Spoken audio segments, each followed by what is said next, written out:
Price Lord. மீட்பர் இரட்சகருமாகிய இயேசு கிறிஸ்துவின் நாமத்தினால உங்களுக்கு அன்பின் வாழ்த்துக்கள். ஹல்லேலூயா. இன்றைக்கும் நம்ம ஆண்டவருடைய சமூகத்தில் நம்மை கர்த்தர் கொண்டு வந்திருக்கிறார். அதற்காக கர்த்தரை நான் ஸ்தோத்தரிக்கிறேன்.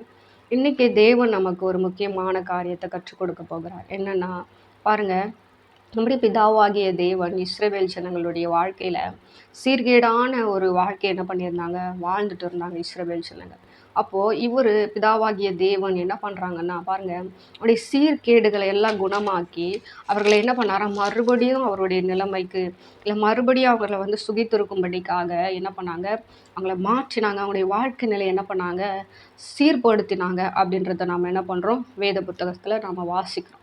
இன்றைக்கும் தேவன் நமக்கு கற்றுக் கொடுக்குற காரியம் என்னென்னா, நம்முடைய சீர்கேடுகளை குணமாக்கும் தெய்வம் அப்படின்ற ஒரு தலைப்பில் நம்ம என்ன பண்ண போகிறோம், நம்முடைய தேவன் நமக்கு என்ன காரியங்களை கற்றுக் கொடுக்குறார் என்பதை நாம் பார்க்க போகிறோம். ஒரு வசனத்தை நம்ம எடுத்து வாசிப்போமா? என்னோட கூட நீங்களை எடுத்து வாசிங்க. புலம்பலின் புஸ்தகம் 3ஆம் அதிகாரம் 48வது வசனம் எப்படியாய் சொல்லுகிறது, என் ஜனமாகிய குமாரத்தி அடைந்த கேட்டின் நிமித்தம் என் கண்களிலிருந்து நீர்க்கால்கள் பாய்கிறது அப்படின்னு தேவன் என்ன பண்ணியிருக்காங்க இங்கே சொல்லியிருக்கிறாங்க.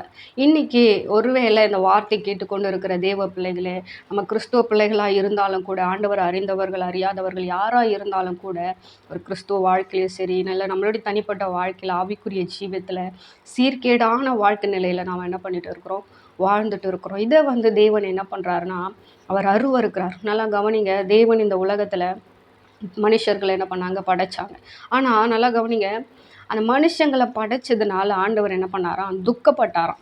ஏன் அவர் அப்படி துக்கப்பட்டார்னா, அந்த மனுஷங்க என்ன பண்ணலை, ஒரு சரியான ஒரு வாழ்க்கை என்ன பண்ணலை, வாழலை. ஒரு சீர்கேடான வாழ்க்கை என்ன பண்ணுறாங்க, அவங்க வாழ்கிறாங்க. தேவனுக்கு கீழ்ப்படியாமல் போனதுனால பாவம் என்ன பண்ணுச்சு, பூமியையும் இந்த மனுஷர்கள் என்ன பண்ணுச்சு, ஆண்டு கொண்டது. அதே போல் தான் நோவாவுடைய காலத்தில் நீங்கள் எடுத்து பார்த்தீங்கன்னா தெரியும், அவங்களுடைய வாழ்க்கையில் அந்த ஜனங்கள் எல்லாரும் என்ன பண்ணுறாங்கன்னா, ரொம்ப சீர்கேடான ஒரு சூழ்நிலைக்குள்ளாக என்ன பண்ணுறாங்க, காணப்படுகிறார்கள். இன்றைக்கும் கிறிஸ்துவ பிள்ளைகளாக இருக்கிற நீங்களும் நானும் கூட நம்மளை ஆண்டவர் என்ன பண்ணுறாருன்னா, ஒரு சீர்கேட்ட நிலைமையிலிருந்து நம்ம என்ன பண்ண போகிறாராம், மீட்டு எடுக்க போகிறாராம். சரியான ஒரு வாழ்க்கை, ஒரு பரிசுத்த ஜீவியம், ஒரு பரிசுத்த சந்ததி உண்டாக தேவன் நம்மளை என்ன பண்ண போகிறாராம், நம்மளை மறுரூபமாக்க போகிறார் என்பதை நாம் என்ன பண்ணுறோம், இன்றைக்கி நாம் கற்றுக்கொள்ள போகிறோம். ஒரு சீர்கெட்ட நிலைமை உன்னுடைய வாழ்க்கையில் தேவனுக்கு பயப்படுகிற பயம் இருக்குமானால் நீ என்ன பண்ணுவ, உன்னுடைய வாழ்க்கையில் ஒரு பெரிய சமாதானத்துக்கு ஏதுவான ஒரு வாழ்க்கையோ சரி, இல்லை உனக்கு ஒரு உகந்த ஒரு சரியான பாதையை நீ சூஸ் பண்ணும்போது உன்னுடைய வாழ்க்கை என்ன ஆகும்னா அது கரெக்டாக போகும். ஆனால் இன்றைக்கி உலகத்தில் இந்த உலகம் முழுவதும் நாம் எடுத்து பார்த்தோன்னா சீர்கெட்ட ஒரு நிலைமை, சரியான ஒரு பாதை இல்லை, ஒரு தாறுமாறான வாழ்க்கை, எப்படி வாழணும் எப்படி வாழக்கூடாது எதுவுமே தெரியாத ஒரு விதமான ஒரு பாவத்தின் வாழ்க்கையில் என்ன பண்ணுறாங்கன்னா ஜனங்க வாழ்ந்துட்டு இருக்கிறாங்க. தேவன் நம்முடைய வாழ்க்கையில் இதை என்ன பண்ணுறாரு, அருவருக்கிறாரு. சீர்கெட்ட நிலைமை, இஷ்டம் போல் என்ன பண்ணுறது, வாழ்கிறது, இஷ்டம் போல் நம்ம என்ன பண்ணுறதுன்னா, எப்படி இருந்தாலும் ஆண்டவர் நம்மளை என்ன பண்ணுவார், நேசிச்சுடுவார். எப்படி இருந்தாலும் நம்மளை பரலோக ராஜ்யத்துக்கு கொண்டு சென்றுவாங்கன்னு சொல்லிட்டு என்ன பண்ணுறதுன்னா, இஷ்டம் போல் வாழ்கிறது, இஷ்டம் போல் சபைக்கு போகிறது, இஷ்டம் போல் சரியாக அவங்க இஷ்டத்துக்கு என்ன பண்ணாலும் கடவுள் கேட்க மாட்டார் அப்படின்னு சொல்லிட்டு என்ன பண்ணுவாங்க, நிறைய பேர் இருப்பாங்க. ஆனால் தேவன் என்ன பண்ணுறாருனா, இப்படிப்பட்ட காரியத்தை எல்லாம் அவர் என்ன பண்ணுறாரு, அருவருக்கிறார். ஆமென். இன்னைக்கு சீர்கெட்ட நிலைமையில் இருக்கிற இந்த பூமியை தேவன் எப்படி சரிப்படுத்துவாருன்னா, எப்படி ஒரு எழுப்புதல் உண்டாகுன்னா, நாம் என்ன பண்ணணும், முதலாவது சுத்திகரித்து நாம் என்ன பண்ணணும், சரியான பாதையில் நாம் கடந்து போகணும். சீர்கெட்ட நிலைமை என்ன பண்ணணும், நாம் முதலாவது நம்ம மாற்றிக்கொள்ள வேண்டும் என்று சொல்லி ஆண்டவர் என்ன பண்ணுறாரு, விரும்புகிறாராம். இங்கே பாருங்கள், ஆதாம் ஏவாள் மட்டும் பாவம் செஞ்சதுனால இந்த உலகம் முழுவதும் பாவத்தில் இல்லை. மீதியாக அடுத்தடுத்து வந்த ஜனங்களும் தொடர்ந்து என்ன பண்ணுறாங்க, பாவத்தையே செஞ்சுட்டு இருக்கிறாங்க. நீங்கள் எடுத்து பாருங்கள், காயின் ஆபேல் என்ன பண்ணுறாங்க, அடுத்த சந்ததியாக வராங்க, அவங்களும் என்ன பண்ணுறாங்க, பாவத்தை செய்கிறாங்க. அடுத்து போக போக போக என்ன பண்ணுறாங்க, ஒரு தவறான பாதையிலேயே அந்த பாவத்தின் வேர்லேயே என்ன பண்ணுறாங்க, போயிட்டே இருக்கிறதுனால இந்த சந்ததிகள் முழுவதுமாக என்ன பண்ணுதுன்னா, அது பாவ வேருக்குள்ளாக போயிட்டு அது சீர்கெட்ட நிலைமையில் போகுது. இன்றைக்கும் இதே ஜென்ரேஷனில் வந்த நாமும் கூட ஒரு சீர்கெட்ட நிலைமை, தேவனுக்கு பயப்படுகிற பயம் இல்லை, தேவனுக்கு உகந்த பாத்திரமாக வாழ தெரியாத நிலைமை, எப்படி இவனால் இருந்துட்டால் நம்ம பரலோகம் போயிடலாம், இல்லை எதை செஞ்சாலும் கடவுள் நம்மளை கண்டிக்க மாட்டார், இப்படிலாம் இருக்கிற சூழ்நிலைகள் எல்லாம் என்ன பண்ணணும், நம்மளை விட்டு மாறணுன்றத தேவன் என்ன பண்ணுறாரு, இன்றைக்கி விரும்புகிறார். அல்லேலூயா. நான் சொல்கிறது உங்களுக்கு புரியுதா?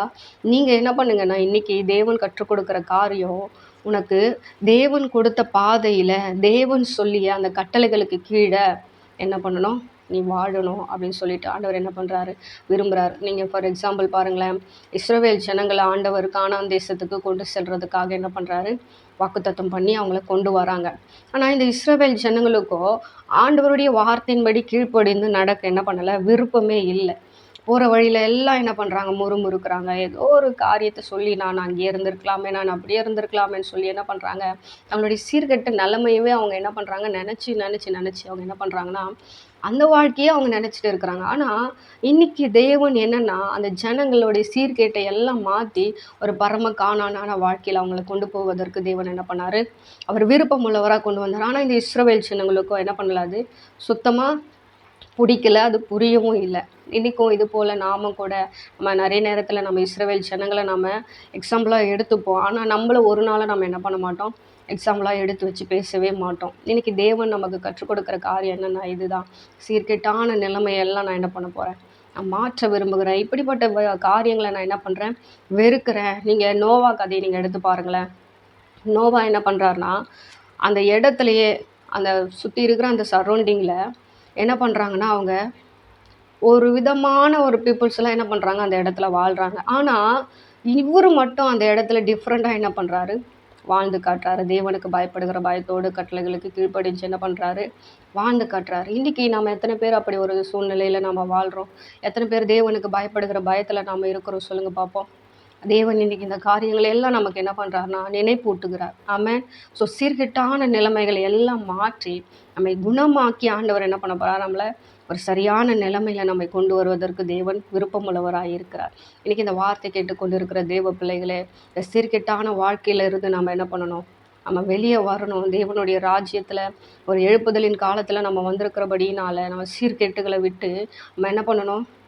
தேவன் நமக்கு கொடுக்குற அந்த சரியான பாதை, இல்ல தேவனுடைய வருகைக்கு நம்ம ஆயத்தமாகணும்னா, நம்ம என்ன பண்ணணும்னா, நமக்குள்ள இருக்கிற பழைய பாவ ஜென்ம சுபாவங்களை எல்லாம் நம்ம என்ன பண்ணணும்? விட்டு, நம்ம புதிய ஒரு மனுஷனாக, மனுஷியாக நம்ம மாற வேண்டும் என்று சொல்லி தேவன் என்ன பண்றாரு? விரும்புறாரு. நம்ம கிறிஸ்துவர்களா தான் இருப்போம். நம்ம நல்லா என்ன பண்ணுவோம்? நம்ம ட்ரெஸ் கலர் வேணா மாறியிருக்கும். நம்மளுடைய ஆ ஆடம்பரம் எல்லாமே நம்ம எடுத்துட்டு இருந்தாலும் கூட, என்ன ஆயிருக்கும்னா, நம்முடைய ஜென்ம சுபாவங்கள் அது சுத்தமா மாறியே இருக்காது. ஆமென். நம்ம என்னதான் சர்ச்ல போயிட்டு நம்ம நீட்டா நம்ம நின்னாலும் கூட, நம்முடைய ஜென்ம சுபாவங்கள் மாறலன்னா, தேவன் நம்மள என்ன பண்ண மாட்டாரு? விரும்பவே மாட்டார். நம்முடைய காணிக்கைகள அவர் என்ன பண்ண மாட்டாரு? விரும்ப மாட்டாரு. நீங்க நல்லா யோசிச்சு பாருங்க. காயினும், ஆபேலும் இது போல தான் போயிட்டு இருக்கிறாங்க. காயினுக்குள்ள அந்த ஜென்ம சுபாவம் என்ன பண்ணல? மாறவே இல்ல. ஆனா, அவரு என்ன பண்றாரு? காணிக்கை எடுத்துட்டு போய் வைக்கிறாரு. ஆனா, ஆபேலுக்குள்ள அந்த ஜென்ம சுபாவம் மாறி அவர் என்ன பண்ணாரு? ஆண்டவருக்கு உகந்த ஒரு காணிக்கையை கொடுத்ததுனால என்ன பண்றாங்க? ஆண்டவர் அவங்களுடைய காணிக்கையை ஏற்றுக்கொள்ளுகிறாங்க. ஸோ, இன்னைக்கு இந்த வார்த்தை கேட்டுக்கொண்டு இருக்கிற நாம, நம்ம எந்த நிலைமையில இருக்கிறோம்? நம்ம எப்படிப்பட்ட சூழ்நிலையில போறோம்? நம்ம சரியா தான் நம்ம ஓடுறோமா கிறிஸ்துவ ஓட்டத்த? தேவனுடைய வருகையில நம்ம நிச்சயமா எடுத்துக்கொள்ளப்படுவோமா? அப்படின்ற ஒரு ஒரு தாக்கம் இல்ல அப்படின்ற ஒரு சிந்தனை நமக்குள்ள என்ன பண்ணணும்? ஒவ்வொரு நாளும் இருக்க வேண்டும் என்று சொல்லி தேவன் என்ன பண்றாங்க? விரும்புறாங்க. அல்லேலூயா! நான் சொல்றது உங்களுக்கு புரியுதா? இப்போ ஆண்டவர் இங்க பாருங்களேன், ரொம்ப வேதனையோடு கூட சொல்றாரு. என்னன்னா, "என் ஜனமாகிய குமாரத்தி அடைந்த கேட்டி நிமித்தம் என் கண்களில் நீர்க்கால்கள் பாய்கிறது." அப்போ அந்த கேட்டான ஒரு பாதையில நம்ம போகும்போது என்னன்னா, நம்முடைய வாழ்க்கை என்ன ஆகுது? தாறுமாறாக அது மாறுகிறது. ஃபார் எக்ஸாம்பிள் பாருங்க, இளையகுமாரன் கதைய நீங்க எடுத்து பார்த்தீங்கன்னா, அவர் ஒரு கேட்டான ஒரு பாதையில போறாரு. ஒரு தவறான வழியில போயிட்டு தன்னுடைய எல்லா ஆஸ்திகளையும் செலவழிச்சுட்டு, தன்னுடைய பலத்த செலவழிச்சு முடிஞ்சு எல்லாமே முடிஞ்சு போன ஒரு சூழ்நிலையில தான் அவருக்கு என்ன ஆகுது? நான் ஒரு சீர்கெட்ட வாழ்க்கையில வாழ்றேன். எனக்கு ஒரு சரியான பாதை இல்ல. நான் ஒரு நல்ல வாழ்க்கைய வாழல. அப்படின்றது எப்போ அவருக்கு தெரியுதுன்னா, அந்த பன்றியினுடைய தவிட்ட சாப்பிடும்போது தான் தெரியுது. இன்னைக்கும் நாம கூட கிறிஸ்துவர்களா இருக்கிறோம். நாம நெறைய நேரத்துல நாமளும் என்ன பண்றோம்? இப்படிப்பட்ட சூழ்நிலையில தான் நாம வாழ்ந்துட்டு இருக்கிறோம். அல்லேலூயா! நான் சொல்றது உங்களுக்கு புரியுதா? நாம எப்படிப்பட்ட வாழ்க்கைய வாழ்றோம்? என்ன சூழ்நிலையில நம்ம போறோம்? நம்ம சரியான ஒரு வேல தான் போறோமா? இது ஆண்டவருக்கு உகந்த வாழ்க்கையா? இது ஆண்டவருக்கு உகந்த பேச்சா? இது ஆண்டவருக்கு உகந்த செயலா? அப்படின்றத நம்ம என்ன பண்ணணும்? ஒரு ஒரு நாளும் நம்ம சிந்தித்து நம்ம செயல்பட்டோம்னா தான் நம்ம ஆண்டவருடைய ராஜ்யத்துல நாம போக முடியும். அல்லேலூயா! ஸோ இன்னைக்கு தேவன் விரும்புகிற காரியம் இதுதான். நீ சீர்கெட்ட நிலைமையிலிருந்து மாற வேண்டும். இந்த தேசம் சீர்கெட்ட நிலைமையிலிருந்து மாறினா மட்டும் தான் எழுப்புதல்ன்ற ஒண்ணு நம்மளால என்ன பண்ண முடியும்? பார்க்கவே முடியும். எழுப்புதல் வரணும்னா முதல்ல நாம் என்ன பண்ணணும்? நாம மாறணும். நமக்குள்ள இருக்கிற ஜென்ம சுபாவங்கள் மாறணும். தேவனுக்கு உகந்த பாத்திரமாக நம்ம வாழணும். அதுக்கப்புறம் நம்ம பார்த்து மத்தவங்க எல்லாரும் ரட்சிக்கப்படணும். அவங்க ரட்சிக்கப்பட்டு அதுக்கப்புறம் என்ன பண்ணணும்? தேவனை ஏற்றுக்கொண்டு இப்படி தான் எழுப்புதல் அது ஃபார்ம் ஆகுமே கண்டி, மற்றவங்களுக்காக நம்ம ஜெபிச்சு நாம சாட்சி இல்லாமல் வாழ்ந்து காட்டணும்னா அதன் மூலியம் தேவனுடைய ராஜ்யம் கட்டப்படவே கட்டப்படாது. தேவன் இந்த காரியங்களை எல்லாம் என்ன பண்ணுறாரு? அருவருக்கிறாரு. சபைக்கு போகிறோன்னா நம்ம அந்த இடத்துல சாட்சியாக வாழ்ந்து காட்டணும். வீட்டில் நம்ம இருக்கிறோன்னா அதுக்கு நம்ம என்ன பண்ணணும்? சாட்சியாக வாழ்ந்து காட்டணும். நம்ம எங்கே போனாலும் நம்ம ஆண்டவருடைய பிள்ளைகள் என்பதில் நம்ம சாட்சியாக என்ன பண்ணணும்? வாழ்ந்து காட்டணும். நம்ம அப்படி வாழும்போது தான் நிச்சயமாக நம்ம பரலோக ராஜ்யத்துக்கு போக முடியும். நிறைய பேர் என்ன பண்ணுறாங்கன்னா, நான் சர்ச்சுக்கு போகிறேன், நான் ஞானஸ்தானம் எடுத்துட்டேன், ரட்சிக்கப்பட்டுட்டேன், பரலோக ராஜ்யம் போயிடலான்னு சொல்லிட்டு என்ன பண்ணுவாங்க? தங்க இஷ்டம் போல் வாழ்வாங்க. அப்படி இருக்கிறவங்களுக்கு எல்லாம் இந்த பரலோக ராஜ்யத்தில் இடமே இல்லை. ஆமென். வசனம் சொல்லுது, முடிவு பரியந்தமும் யார் நிலை நிற்பாங்களோ அவங்க தான் என்ன பண்ணுவாங்களாம்? ரட்சிக்கப்படுவாங்களாம். ஸோ இன்னைக்கு இந்த வார்த்தை கேட்டுக்கொண்டு இருக்கிற தேவ பிள்ளைகளே, நீங்கள் யாராக இருந்தாலும் சரி, ஆண்டவர் நம்முடைய சீர்கேட்டுகளை எல்லாம் குணமாக்க அவர் விரும்புகிறார். அப்பொழுது தான் நம்மளால் அந்த எழுப்புதலின் காலத்துக்குள்ளாக போக முடியும். நம்மளால் பரலோக ராஜ்யத்துக்கும் போக முடியும். ஸோ கிறிஸ்துவர்களாக இருக்கிற நாம் என்ன பண்ணணும்? சாட்சியாக வாழணும். ஆண்டவருக்கு உகந்த பாத்திரமாக வாழ்ந்து அவர் என்ன விரும்புகிறாரோ அதன்படி நாம் என்ன பண்ணணும்? வாழணும். பாருங்கள், நம்ம கனி கொடுக்குற வாழ்க்கையை நாம் வாழணும். ஒரு மனுஷன் இதுக்காக மரத்தை வைக்கிறாங்க, அதன் மூலம் கனி வரும், அதை பறித்து சாப்பிடணும் அப்படின்ட்டு தான் என்ன பண்ணுறாங்க? அவங்க மரத்தை வைக்கிறாங்க. இன்றைக்கி நமக்கு கூட தேவன் அது போல தான் இந்த உலகத்தில் நம்ம என்ன பண்ணியிருக்கிறாங்க? அனுப்பி இருக்கிறாங்க. நம்ம அனுப்புனது எதுக்காகனா நம்ம கனி கொடுக்கணும். நம்ம அந்த கனியை நாம் தேவனுக்கு கொடுக்கும்போது தான் தேவன் என்ன பண்ணுவார்? நம்மளை விரும்புவார். ஒரு வசனம் சொல்லுது யோசேப்பை பற்றி, யோசேப்பு கனி தரும் செடி, அவனுடைய கொடிகள் எல்லாம் என்ன பண்ணுமா? மதில் மேலே படருமா. அப்போது நாம் என்ன பண்ணணும்னா, யோசேப்பை போல் நாமளும் கனி கொடுக்குற செடியாக நாம் முதல்ல மாறணும். அதன் மூலம் அந்த கொடி என்ன பண்ணணும்? மதில்கள் மேலே படர்ந்து நாம் என்ன பண்ணணும்? இன்னும் அதிகமான கனிகளை கொடுக்கத்தக்கதாக எப்போதும் நீர்க்கால்களின் ஓரமாக நடப்பட்ட மரத்தை போல இருந்து தன் காலத்தில் தன் கனியை நம்ம என்ன பண்ணணும்?